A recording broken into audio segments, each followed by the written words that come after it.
I was skeptical about whether this virtual care thing would be a good fit for home care agencies, but these guys really thought it through, and the margins are incredible. Enjoy the podcast. Welcome to the Home Care Heroes and Day Service Stars podcast. If you provide services to keep older or disabled people living at home, then this podcast is for you. Now, here's your host, Ken Accardi. Well, hi, everyone. Welcome to the next installment of Home Care Heroes and Day Service Stars, the podcast. I'm really excited to be here. We have a great guest today. His name is Stefan Habermeyer, and he is the CEO of a company called Calico Care. And what we're going to talk about today is actually what they do is called virtual care. And this is a new thing. And I guess, a lot of home care agencies are adding it. So we're very, very excited. So first of all, welcome, Stefan. How are you today? I'm well. Thank you, Ken, for inviting me and for having me and talk a little bit about virtual care today. All right, fantastic. So let me start with something very simple. So I think I'm pronouncing your name right as Stefan, but is it Habermeyer or Habermeyer? It's Habermeyer in Habermeyer. the Okay. American version. Okay, so Stefan Habermeyer, and I like from your accent, where are you from originally? I'm originally from Munich, Germany. Okay, Came beautiful. came here 20 years ago, but didn't lose my accent.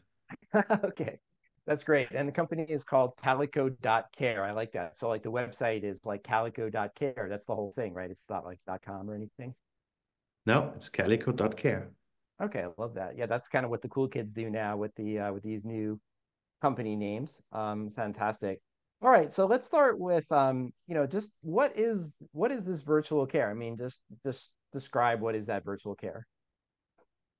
Well, virtual care basically means that in contrast to in-person care, you take care or you monitor your seniors remotely with technology. So you use an Amazon Alexa to talk virtually, have a virtual meeting with a client, or use sensors to basically track activities of seniors at home. Or you use wearable devices to get health insight into the well-being of seniors living at home. Okay, got it. So it sounds like there's a number of things here. So there's kind of this motion sensing part, right? So like, and is that like is that like in different rooms of the house? So like that they're like, when they're in the living room, when they go in the kitchen, the bath, the bed, like, is that how that works? Yeah, think of a home, a home protection system. Instead of, protecting against burglary, you have sensors protecting seniors moving in the home. So you basically know where they are, what they are doing, if they're sleeping, if they're moving, if there is a potential fall, if they adhere to the medication. So you basically make sure that they are safe and well at home. Okay, got it. So great. So I guess so I know like I could look and maybe even see like a timeline. I could see they were in the bedroom, they were in, they went to the bathroom, they went in the kitchen, so I could kind of get a feeling for what's going on in their day, and it's passive. So is this using cameras? We're using motion sensors, so we are not, for privacy reasons, we are not recording anything. We are not taking video pictures and we use motion sensors who are basically placed in throughout the home, and they detect activities or non-activities, and we are not taking any video. Okay, got it. And then, so let's say that I'm the family member. So do I get like a mobile app and I could see, or, it's like some mobile view so I could kind of see my mom's activities? Yes, you see, like the caretaker, the family member gets a good picture with a timeline what happened during the day, when the loved one got up, Hmm. when he or she dressed, bathroom, left the bathroom, in the kitchen, in the living room, went outside. So you see the whole timeline over the entire day. And you see things like, I mean, we are looking at lifestyle changes. Do they wander at night? Do they Mhm. sleep well? Do they sleep enough? And we add information like the tracking information from the motion sensors, plus the variable information about the sleep quality. And we overlay that and analyze this data and provide this data to the family member as much as to the caretaker. Okay, no, that's great. And all right, and then it sounds like for example, with the sleep, is that like something with like an Apple Watch and like the Sleep Cycle app or something like that? Like, how is like the sleep part dealt with?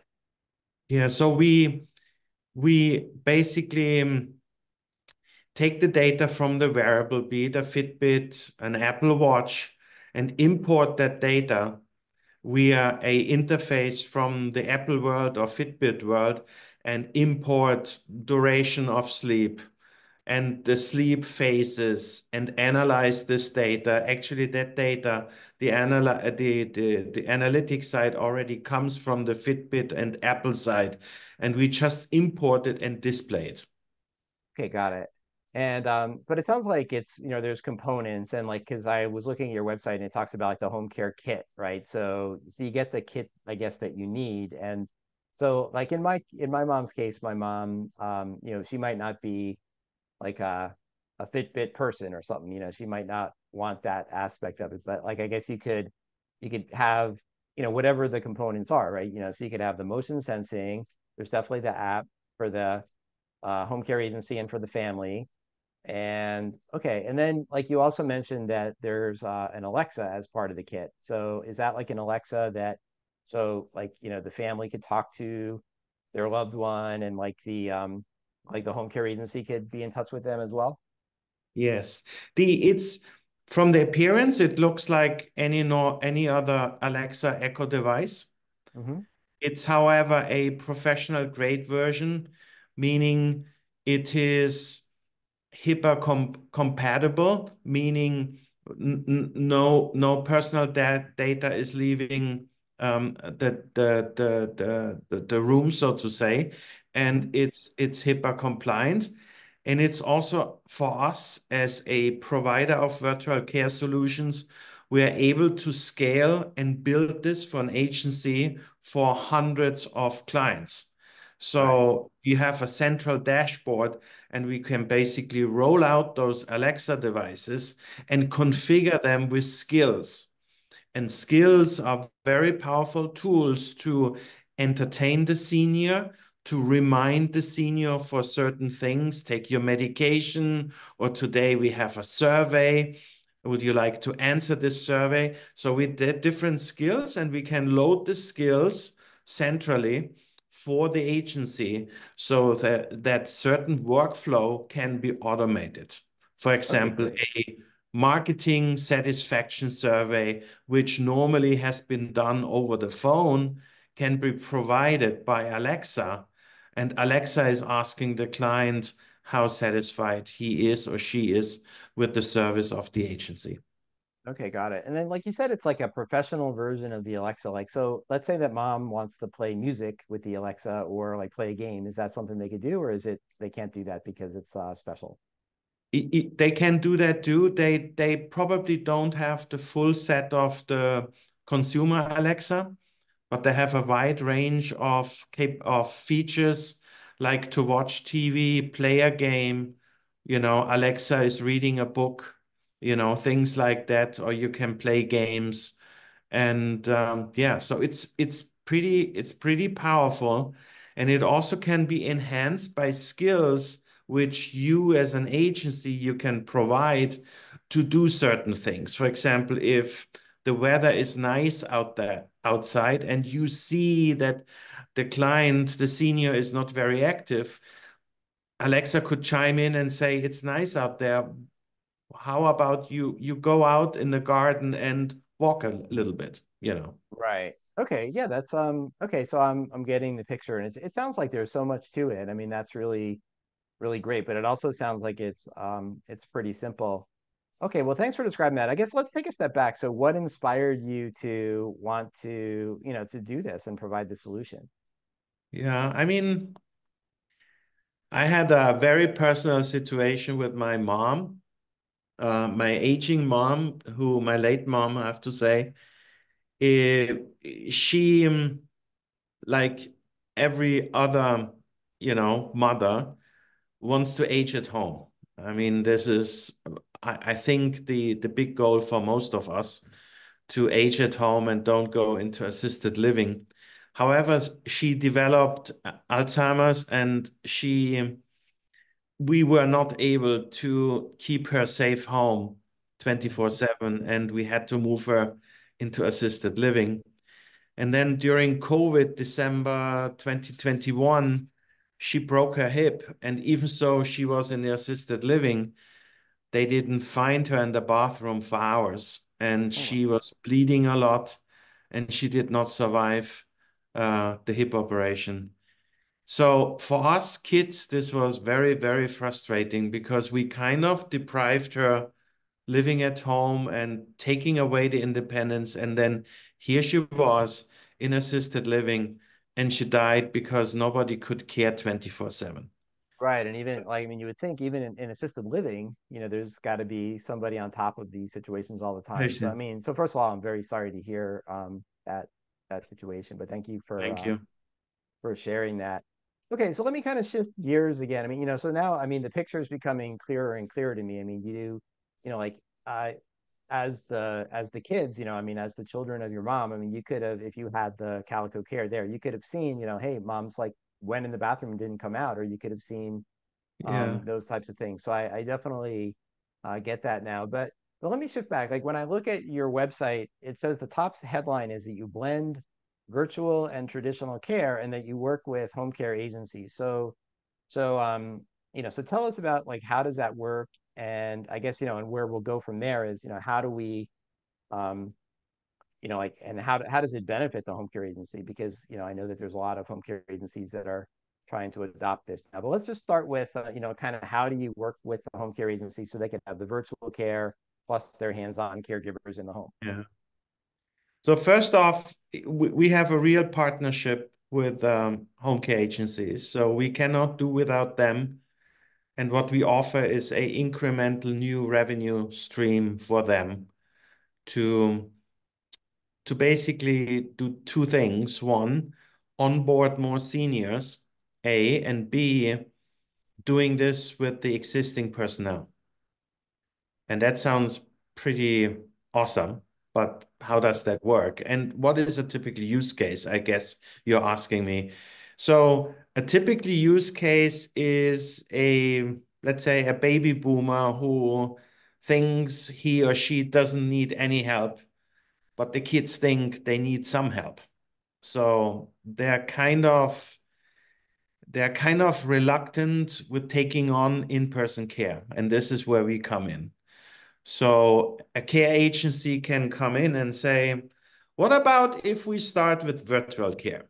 When we have weekly check-ins, virtual check-ins. So what you do, you place those sensors, you have an Alexa, and you see what's going on. You have a fall prevention system. You prevent all the bad things, and you take care that everybody is at ease and the senior at home is still independent. And we have maybe once a week a virtual or in-person check-in. Mm-hmm. And this has many advantages. One, it's a soft touch. You're not barging in with in-person care, and maybe you don't even have the capacity to come in for a couple of hours because that's not really interesting. So you come in with a soft touch, you get the senior gets used to your agency and to your people, and then over time they ramp up their hours, Yeah, their for sure. in-person I've spoken hours. to a lot of agency owners who have said, that they've been in that meeting. They're brought in, like the daughter has flown into town, they're there, they're meeting the mom, and the mom is not making eye contact and this kind of thing. And then like and they do their presentation, but then the daughter walks out with them and says, "We know mom needs care, but she doesn't want it."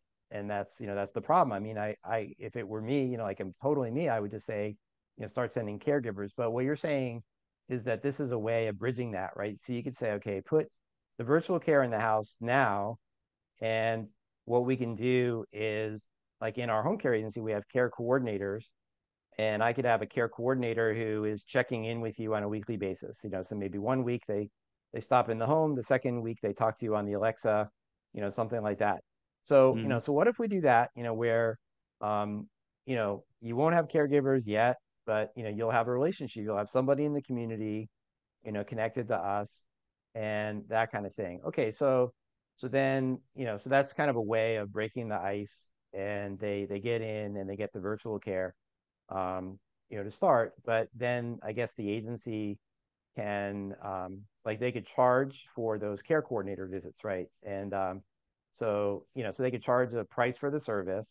So you have the virtual care, and then they have a price for the, kind of the check-ins from the care coordinators. Okay, I get that. All right. And how about like any other kind of scenarios that the home care agencies are? Yeah. I Yeah, mean, the go ahead. other end of the spectrum is a client who is looking for 24/7 coverage. So they have already maybe 20, 30, 40 in-person hours, but they are looking for a around the clock at night solution. And Right. this can be done with a virtual solution where during the day shifts you have in-person care, and at night you have the virtual protection umbrella for the night, and you have in the agency somebody, I assume there are many agencies who have night shift workers who are there, and they get a little bit of a $1 or $2 per hour more salary, and they take care via the central hub of the solution, of the virtual care solution, and can react to certain irregularities like falls, wandering, leaving the home, stuff like that.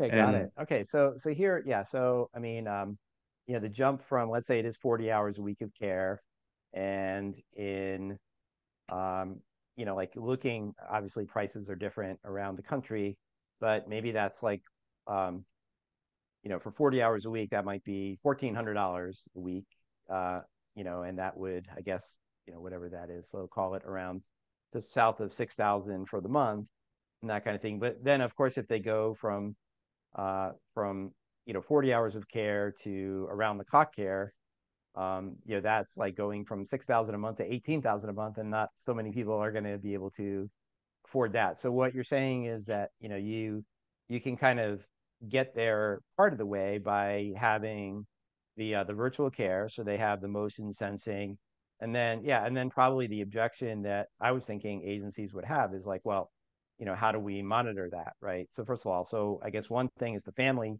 has access to it, but then the second thing is every agency has overnight caregivers that are supposed to be awake providing care, and you can say, okay, you're the virtual care person, so so you have to kind of just have the app here, and then you're monitoring, and then if you see that one of our seniors left the home in the middle of the night, or any of those kinds of situations, then you could react, and then the agency can have a protocol for how they take care of that.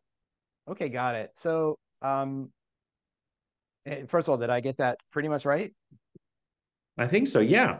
Yeah, I okay, mean, good. one thing Right. to add is maybe an example how it works money-wise. I Okay, yeah, mean, great. think about it. If you charge $30 for a care hour, and you charge $1, $1.50 for a virtual care hour, this is exponentially more affordable Right. than 30 to $1, $1.50. Mhm. So that is a real deal for the client, because he has an option. He doesn't get in-person care, obviously, but he gets a lot of monitoring service, making sure that the client is safe. And for the agency, if you provide, let's say, at $1.40 this service, this is an additional $1,000 per month incremental sales. And if you deduct our service, our kit, which is 200, you have a margin, a raw margin of $800, which is pretty significant. Yeah. Well, if we've all seen like the home care pulse reports, right? So we know that most of our home care agencies sadly are, their profit margins are usually single digits in most of what we see across the thousands of agencies that take that survey. So and obviously there's gross margins. So the caregiver salaries are usually 55 percent-ish of the cost, but then when you have the office overhead, that comes down. But yeah, so it sounds like here with the virtual care, so it sounds like the typical home care kit is 200 a month.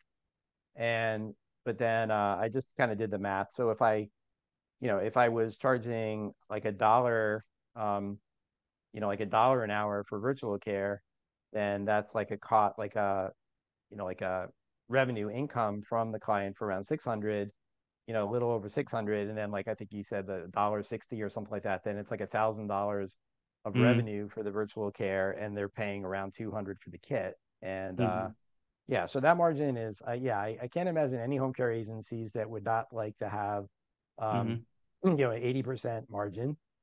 And, to start with, I mean, they still have the overhead and they have to, do some things. And like you said, I think you said that the overnight caregiver that's monitoring the system might, like, instead of getting their, let's say 15 an hour for doing their shift, maybe they're getting 17 an hour because, they're monitoring. And, okay, no, that makes a lot of sense. Yeah. So the money, I mean, really does seem to make a lot of sense. But what I like, and what I think the agencies will really like, is that they could get those clients sooner, right? So it's like, all right, mom's not ready for care, but we have a solution for you. And that's like a differentiator. So a big thing in every home care agency is, like, once people speak to 3 or 4 agencies, they all sound the same, right? Oh, it's like, oh yeah, we take care of mom, we help her with nutrition, we help her with hygiene. But if you say, well, we have virtual care, so even when the caregiver's not in the house, you have visibility, we have visibility for what's going on. So there's a differentiator right there, which makes their agency better. And then the margin sounds like really, really good, right? And I think the price sounds really good too. I mean, if you're paying $30 an hour for care, and you're paying, $1.50, for the virtual care, it sounds like the money's there across the board. All right, so I'm just, like, I'm sorry for, you're on the podcast. Yeah, I gotta ask you the hard questions here, but like, if I'm the agency, like, do I need to manage this technology, that kind of thing? I mean, I'm sure that no home care agency is going to be that excited about, kind of dealing with this technology. So like, do they have to connect this to the internet, or like, what do they have to do to make this work? Yeah. Yeah, that is a very good question, and we are well aware that home care worker are not IT specialists, so it has to be a solution which is totally user friendly and comes as a kit, pre-assembled, and it's plug and play. So think of the solution as a hardware kit which comes pre-assembled, including the Wi-Fi and the internet. You don't have to know any Wi-Fi password of your client. It comes with a dedicated router. You just have to plug in the hubs. The Alexa and the other hub have to place the sensors. The sensors are pre-labeled where they have to be, where they go, and that's it. And we provide also installation service. We basically go with the staff through the process, that they see what's coming, and that they are not unprepared. And after a few installs, it's really, really very easy. And also we provide FaceTime. So if somebody has a problem for whatever reason, they can call us. We set up a FaceTime and we guide them through the process. But again, it's plug and play. it should work out of the box, and Mhm. it should just work. Yeah, I was looking like so on the website, which again is calico.care. If you look, they have you have these pictures of what's called like the home care kit, right? And then you have and you explain what's in the kit, and then it looks like it comes in like a nicely packaged thing, and then in there you have the Alexa, and that plugs in, and you have the internet, like so you're providing your own internet, like you don't even need their Yes. internet, that just plugs in, and then the sensors, like I guess they don't have wires, right? So the sensors themselves, like you just stick it on the wall, and then so I guess they have batteries. So like, is there like what happens if the batteries, like how do they deal with that? So the batteries usually last around 2 years. Okay, And in the dashboard, you also see the status of the charging of each sensor. So if a sensor is going low on the battery, you get a notification that we have to exchange a sensor. got it. Okay, Sorry, so a battery. yeah, okay, so then so again, it's like it's 2 years in, and maybe I know like, well, we used to have the protocol in our family where, when the light bulbs would go, we would like replace all the light bulbs. Now we have all these CFL light bulbs that last forever. So hopefully we don't have to change the light bulbs again. But it's almost like, it's 2 years at this point. If you use what you said, they're charging 1,000 a month for care. They're making 800. And then, then when the batteries go out, maybe just somebody goes around, once and they just replace those batteries, and maybe when they're in the house they just replace the battery and all the Yes, sensors yeah. in the house. So it's not, yeah, so yeah, I'm trying to think because like we work with home care software and agency managers, and like I said, I mean they're not the kind of people who are gonna feel like excited about kind of adding technology in somebody's home. But it sounds like you really thought this through. You made it really simple. They just get the Mhm. kit, plug it in, stick the sensors on the wall, and then they start getting the money and the care. And then you had like that really good, I was wondering, like did they have to kind of hire overnight staff just for this? But they could make it as an incentive for the caregivers who are working overnight. So yeah, I don't know, I thought I was going to stump you on those things, but you you got those really well covered. So congratulations um, on all of that. Okay, so I'm trying to think through. I had just a list of questions, after I read your website, and let me just flip through and see if I missed any. Yeah, I mean I think they're really gonna like the margins. So yeah, perfect. And yeah, and I guess one thing I guess like when you first said that it does like health monitoring as well. So so that I would just the audience of kind of the Home Care Heroes Day Service Stars is mostly folks who provide non-medical care and disability services or daycare centers and that kind of thing. And some have medical models, but a lot of them are non-medical. So it sounds like you have ways that you could track things like vital signs, but like if they're non-medical, they don't really have to they don't have to Yeah. have medical skill to do this, is the bottom line, right? Mm. So we have two kits. We have a home care kit and we have a home health kit. So Okay, the got home it. care kit allows you to attach wearables. And I think in any case, it's good to know what the activity level of a senior is. Mhm. Are they getting out of bed? When are they up? How much do they walk? What is the activity level? And um, I think this is kind of what is their sleep quality. I think this is something to know for any senior. I think that is really good basic understanding of the well-being of a senior at home. But then for home health applications, we can cater to any population health, COPD, CHF, hypertension. So we can add a blood pressure monitor, a digital scale, a blood oximeter device. So we can add this. And then also, Alexa is basically providing care instructions. Mhm. Like, okay, we see that your weight went up. Maybe reduce your diet, take less salt intake, stuff like that. Drink more, move more, don't forget to take your medication. And this is all stuff which normally the caretaker has to do, which Alexa takes over and streamlines the workflow for you. It. Okay. Yeah, so this is interesting. So so virtual care, when I, heard about you guys and we talked about doing the podcast, like this virtual care was a new thing, but it also sounds like there's been a discipline around for a while called remote patient monitoring. And it sounds like you could do that stuff too, right?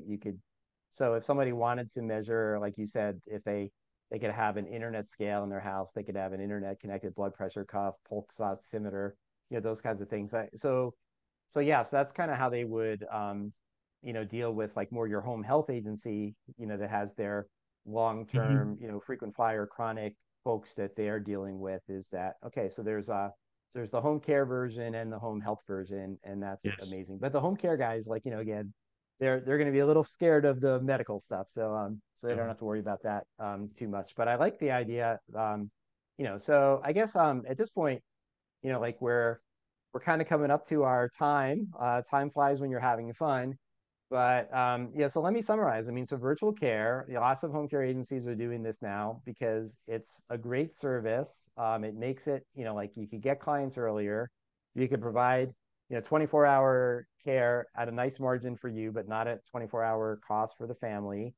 It has, the monitoring. It could scale up to home health. It also has the Alexa, which can, kind of talk to the person, remind them of various things in their day. I mean, it sounds like a really, really great solution. And, and you said that it's like they're paying around $200 a month for the client, and that, they could be charging, $1,000 a month. And then from there, like I kind of like the idea of, if they have this service and then the check-ins from their care coordinator, then, like the person starts getting more comfortable with the home care agency. They like the care coordinator, and then they confide in the care coordinator that they might like, some caregiving as well. So I guess, so I could kind of see this as, like, I don't want to say the Trojan horse, but I mean, it kind of gets them started, in a case where they probably wouldn't have taken the case because they're like, we're thinking like maybe we could start mom with 5 hours, and the agency doesn't want 5 hours because they can't staff that. So they go with the virtual care, they go with the check-ins, and then they add home care. So I think you've come up with something pretty special. So Stefan Habermeyer, the American pronunciation. So that's it, and Calico Care. And I think from there, I guess just the last question is, could you remind everybody, how they could come and learn more about Calico Care? I know we said the website is calico.care, but how else can they learn about you, or how can they, get in touch and learn more about the virtual care? Yeah, they can email us at info@calico.care or visit our website. We can arrange for a meeting to demo the application live, show you around, and talk a little bit about the business model. Because I think the technology is one thing. The other thing, and the important thing, is what can you do with the current organization to scale your business, to make more money at a healthier margin without adding one more staff. All right, I love it. Okay, so one more time. So it's calico.care, or email to info@calico.care. And thank you very much, Stefan Habermeyer, for coming on the Home Care Heroes and Day Service Stars podcast.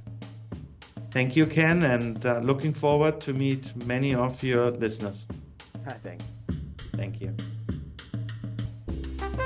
Thanks for joining us today on the Home Care Heroes and Day Service Stars podcast, produced by Ancoda. You can listen to back episodes by visiting 4homecareheroes.com. That's the number 4, then the words homecareheroes.com.